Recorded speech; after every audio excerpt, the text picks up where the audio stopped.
Veliyankode west മഹല്ല് മുസ്ലിം ജമാഅത്ത് committee നടപ്പാക്കുന്ന ഉണർവ് വിദ്യാഭ്യാസ പദ്ധതിയുടെ ഭാഗമായി കേരള PSC സൗജന്യ രജിസ്ട്രേഷൻ ക്യാമ്പ് സംഘടിപ്പിച്ചു. വെളിയങ്കോട് വെസ്റ്റ് മഹല്ല് മുസ്ലിം ജമാഅത്ത് കമ്മിറ്റി നടപ്പാക്കുന്ന ഉണർവ് വിദ്യാഭ്യാസ ബോധവൽക്കരണ പദ്ധതിയുടെ ഭാഗമായി കേരള PSC സൗജന്യ രജിസ്ട്രേഷൻ ക്യാമ്പ് സംഘടിപ്പിച്ചു. വെളിയങ്കോട് അക്ഷയ കേന്ദ്രത്തിന്റെ സഹകരണത്തോടെ വെളിയങ്കോട് വെസ്റ്റ് മഹല്ല് ഓഫീസിൽ നടന്ന camp Kerala state civil service academy sub centre Ponnani ICSR coordinator K. Imbichikoya Thangal ഉദ്ഘാടനം ചെയ്തു. ഏറ്റവും അധികം A+ വാങ്ങുന്ന 10ാം ക്ലാസ്സിൽ വാങ്ങുന്ന ആരാണ്? പെൺകുട്ടികളാണ്. ഏറ്റവും അധികം A+ +2 വാങ്ങുന്ന ആരാണ്? പെൺകുട്ടികളാണ്. നമ്മുടെ MES കോളേജിലോ മറ്റേതെങ്കിലും കോളേജിൽ നോക്കിയാൽ 90% കാണുന്നത് പെൺകുട്ടികളാണ്. പക്ഷെ തൊഴിലിലേക്ക് വരുമ്പോൾ ഈ പെൺകുട്ടികളെ നമുക്ക് കാണാൻ പറ്റൂല. അത് നമ്മൾ ഗൗരവമായിട്ട് പഠിക്കേണ്ട കാര്യമാണ്. അപ്പോൾ നമ്മൾ കോളേജിൽ പോയിട്ടുണ്ടെങ്കിൽ ഫാറൂഖ് നമ്മളൊക്കെ കോളേജിൽ ഇവിടെ റിയാസ് വഴിയൊക്കെ കോളേജിൽ പഠിപ്പിക്കുന്ന മാഷാണ്. ഞാനൊക്കെ കോളേജ് പഠിപ്പിക്കുന്ന ചില മാഷാണ്. അവിടെ വരുന്ന 80% പെൺകുട്ടികളാണ്. എന്തുകൊണ്ട് അങ്ങനെ വരുന്നത്? ഏറ്റവും നല്ല മാർക്ക് അവർക്കാണ്. ആൺകുട്ടികൾക്ക് മാർക്ക് കുറയും, അപ്പോൾ അവർക്ക് കോളേജിൽ പ്രവേശനം കിട്ടില്ല. പക്ഷെ തൊഴിലിലേക്ക് വരുമ്പോൾ നമ്മൾ ഈ MAയും B.Ed ഒക്കെ പഠിച്ച പെൺകുട്ടി എവിടെയാണ്? ടീച്ചറായോ സർക്കാർ ജോലി വന്നോ നിൽക്കുമ്പോൾ ഇല്ല.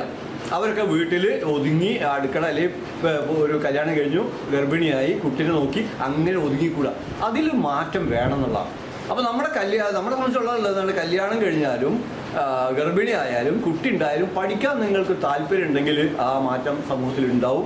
നമുക്ക് സ്വന്തം വ്യക്തി എന്ന നിലയ്ക്ക് നമുക്കും വലിയ അനുകൂലമായ ഗുണങ്ങളുണ്ടാവും. ഒപ്പം അത് സമൂഹത്തിന് ഗുണങ്ങളുണ്ടാക്കും. അപ്പോൾ ആ ഒരു രീതിയിൽ സ്ത്രീകൾ മുന്നേറേണ്ട ഒരു കാലം കൂടിയാണ് ഇത്. അപ്പോൾ അതുകൊണ്ട് തന്നെ ഇത്തരം പരിശീലന പരിപാടികളിൽ ഗൗരവമായിട്ട് ഇടപെടുകയും ഇതിനെ ഗൗരവത്തോടെ സമീപിക്കുകയും കഠിനമായി അധ്വാനിക്കുകയും ചെയ്യണം. വെറുതെ കിട്ടൂല. വിദ്യാഭ്യാസ രംഗത്ത് വിപ്ലവം സൃഷ്ടിച്ച മഹാന്മാരുടെ നാടാണ് വെളിയങ്കോടെന്നും പഴയകാല മഹാന്മാരുടെ വഴിയെ സഞ്ചരിക്കുന്നതാണ് ഉണർവ് പദ്ധതിയിലൂടെ വെളിയങ്കോട് വെസ്റ്റ് മഹല്ല് കമ്മിറ്റി ചെയ്യുന്നതെന്നും അദ്ദേഹം പറഞ്ഞു. മഹല്ല് പ്രസിഡന്റ് KM മുഹമ്മദ് ഹാജി അധ്യക്ഷത വഹിച്ചു. മഹല്ല് ഖത്തീബ് സാലിഹ് ബാക്കവി പ്രാർത്ഥനയ്ക്ക് നേതൃത്വം നൽകി.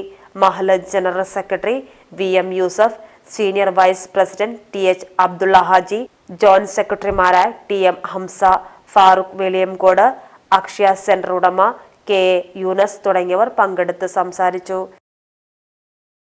ഓരോ ആഘോഷ മുഹൂർത്തങ്ങൾക്കും വർണ്ണശോഭ നൽകി മനം കവർന്ന തിരൂരിന്റെ പ്രിയ കുടുംബ വസ്ത്രാലയം സൻഹ ഫാഷൻ. തിരൂർ.